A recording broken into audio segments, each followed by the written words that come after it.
Hello, welcome to Soap Universe. December is just around the corner, and that means one of my least favorite candies is in the limelight for the next couple months. Peppermint. You know what that means? I gotta make a peppermint soap. So there's not much to making a peppermint soap, just pepper and mint, I guess. I'm gonna craft some peppermint candy embeds to throw on top, as well as some red and green sea salts that I'm gonna trick myself into pretending is crushed candy cane. I don't know, we'll see how it looks. So this soap is a tribute to those terrible little hard candies that have the red and green swirl in the middle, which means I need to make the inside of the soap super sonically swirly twirly in the middle, and I'm gonna achieve that with a Hainer swirl. To start with my candy embeds, I've got to fashion my own mold because I don't have anything in the house that's shaped like a circle, so I found this little piece of recycled plastic at my work, which is conveniently the exact size I need for these little candies. I'm going to line the inside with some parchment so the melt and pour soap doesn't stick, and I'm going to tape the bottom shut tight so nothing leaks. Now, here's the thing. I don't hate peppermint. I'm just one of those weird people who are like, I don't like peppermint. Unless it's in a mocha. And grasshopper pie. And Oreos and ice cream. Oh, and tea. Like that sort of thing. So I guess I do kind of like it. It's a very complicated relationship. Maybe it's the candy, that's it. Maybe I just don't like peppermint candies and candy canes. And you know why? They're mean. They're mean candy. As soon as you get like 13 licks into a candy cane, it just sort of starts piercing your tongue and you have to like lick around the sharp point. I just don't like things where every lick is a risk, okay? Now, I'm just going to clarify that even though I don't prefer peppermint as a flavor, it's still a very important part of the holiday season, the way that candy corn is to Halloween, or Burger King is to my birthday. It's just something that needs to happen, so I'll honor it here, and this will be the only time of the year I do so. For my melt and pour, I'm going to bring out my tub of leftovers from my previous projects. Shameless plug, those little snowflakes were the ones I used in my first Frost soap video. If you want to see where their brothers and sisters went, I'll link the video for you in the upper right hand corner for your viewing pleasure. These chunks of white soap get thrown into the microwave, and they're still a little chunky, but that's okay. I've never found chunks to be a problem, unless they're in my mashed potatoes. Chunky mashed potatoes can die. So while the candy tube sleeps and solidifies, I'm going to mix up some crushed candy cane. I'm just using your plain old generic sea salt grinder size because those are the chunkiest, and I need 3 colors, red, white, and blue. I mean green.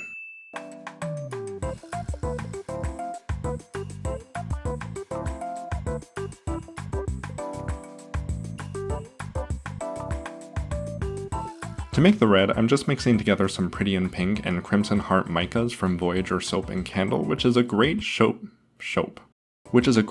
and candle shop based in Vancouver if you live in the area.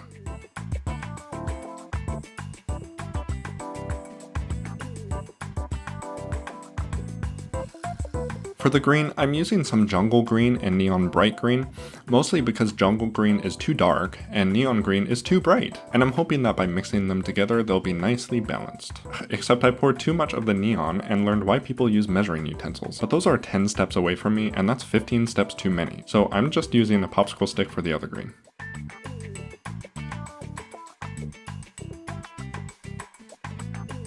Crushed candy cane is done, let's see how that candy tube is doing. Now, I didn't realize how snug the melt and pour would be inside this rigid plastic tube. I thought I would be able to slide it out so very gracefully, but a Soap Universe video isn't a Soap Universe video without me panicking.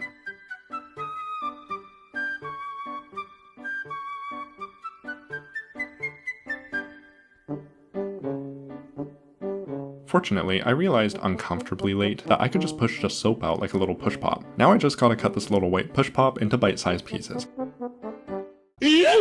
Speaking of which, what happened to push pops? Do they still exist? Like, they were so good. Like, screw peppermint candies, bring push pops back. Everybody, you gotta tell me what your least favorite Christmas candy is, because I'm dying to know. Mine is peppermint candy. I wanna know what yours is.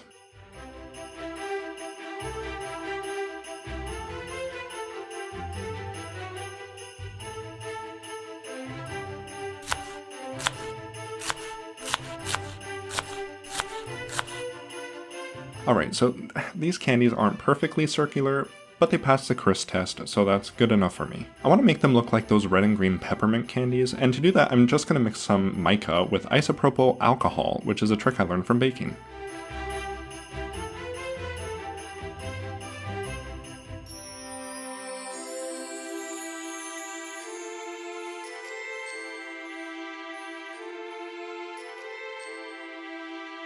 I'm admittedly not the best painter, But again, they passed the "I just spent 20 minutes on these, I'm gonna live with them" test, and that's good enough for me. Time for the green swirls, and you want to see some magic? Look at how pigmented and creamy that paint looks. And now look at the swirl. Now look at the paint. Now the swirl. False advertising. Whew. Prep's all done, now we can actually get to making the soap! I'm basically just repeating what I did for the sea salts, except instead of sea salt I'm coloring, it's canola oil, and these are going to be my colorants. I'm using the same blend of greens and reds that I used for the salt, and I'm blending in some titanium dioxide for the white. I'm going to call it TD from now on. I want to be a little conservative with the oil because if I use too much for my colorants, then my super fat might be too high, and my soap might end up a little soft. Foreshadowing.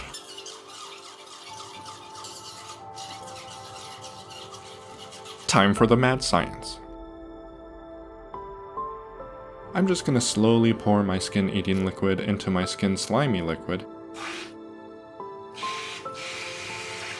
taking care not to unplug my blender from the wall. The fragrance I'm using for the soap is, surprise surprise, peppermint. The aromatic journey this fragrance takes you on is akin to brushing your teeth and then walking outside in -30-degree weather and just like sucking in. Does that make sense? Like, I'm not even joking you, my whole room smelled like a first date. Like, just overpowering mint. I'm not really selling the soap, am I? You'll love it! If you like mint, then it doesn't smell overpowering at all. The good thing about this fragrance is it kept things nice and runny, almost to a detriment, and I'll explain why later, but thin batter like this is really the perfect consistency for getting those really spectacular Hainer swirls, so I'm excited for that. Right now I'm just dividing my batter into 3. I'm keeping most of it white with maybe a quarter of the batter separated so I can color it red and green.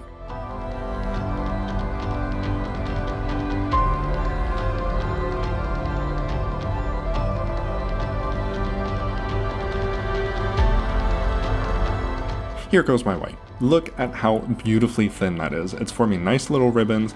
The closer you can get the consistency to crepe batter, the better. Now you can just watch me coloring the rest of my batter because I have nothing interesting to add here.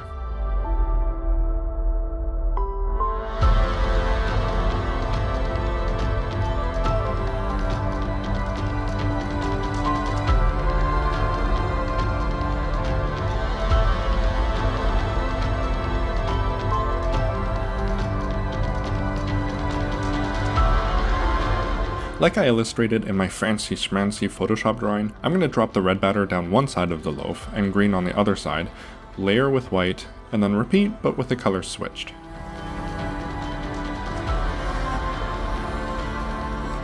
Now, much to my chagrin, the white did not layer on top. I mean, obviously. And I didn't expect it to. I don't mind the red and green mixing a little bit because it's my soap and I already spent 2 hours on it.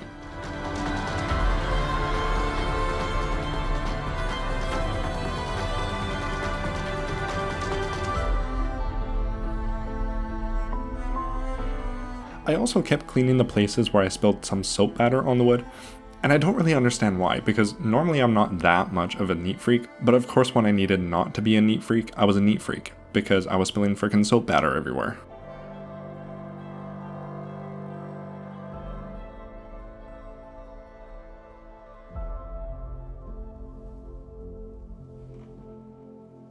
Now time for this video's clickbaity thumbnail to fulfill its purpose, the super swirly 12 swirl Hainer swirl for this peppermint soap. The batter is still really soupy, so I was able to spend a lot of time in there.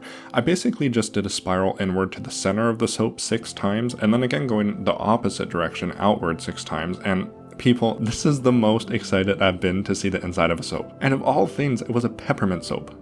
So even though swirly twirling the inside of the soap was a delight, waiting for it to become poison pudding was not. The fragrance slowed trace to the extent that I had to wait 40 minutes before I could texture the top and apply my embeds. I've seen this sort of phenomenon before with one other fragrance, which basically just turned the soap into very soft clay even after a month, and the whole batch had to be thrown out. I'm blaming the fragrance for this particular soap, but I could be wrong. Remember when I was mixing my colorants and adding all the canola oil to them? Well, I could have overdone the superfat, which means there'd be a lot of freestanding oil, which could cause the soap to trace slowly or even refuse to saponify into a solid form. Luckily, Mr. Peppermint here behaved himself a bit and solidified? I was gonna say get hard, but yeah. Just so you know, I thought I was done panicking for the day, but there's always room for more panic when I'm doing something stressful. In here, it was butterfingering the peppermint embed and trying to make it upright. Also, remind me to permanently remove the phrase butterfingering from my vocabulary. Thanks. Time to salt the soap. I have no idea why I didn't mix some white colorant in with the salt that I'm sprinkling now, because the clear ones just look ugly. Fortunately, I designed the top of the soap to be as chaotic and non-uniform as possible for reasons.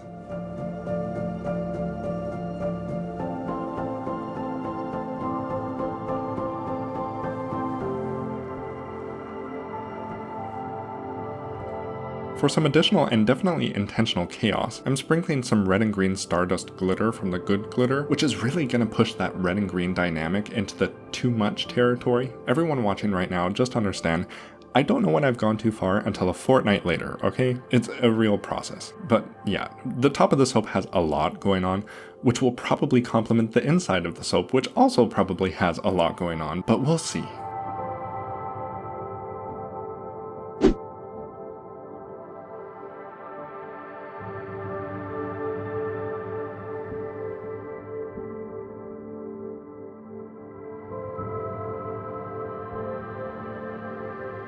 Swirly twirly soap time. Also, you can really see how much of an effect that fragrance had on the soap. It's saponified for like 30 hours, I think, and you can really see how soft and sticky it still is, even after that 30 hours. I mean, look at my fingerprints. Those are gonna look lovely on your mantelpiece. Okay, the moment you've all been waiting for. The super twirly twirly peppermint core, and... look at that! I think that turned out really well, if I may say so myself. And people, viewers, anyone watching this, these have been curing in my closet for a month now, and still the peppermint smell is like seeping through the cracks. This soap is peppermint and proud.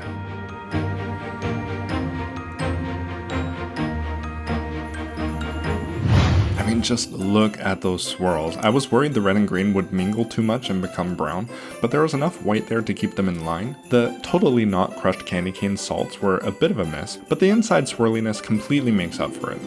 I named this soap Peppermint Twist because the real twist is I actually kind of ended up liking it.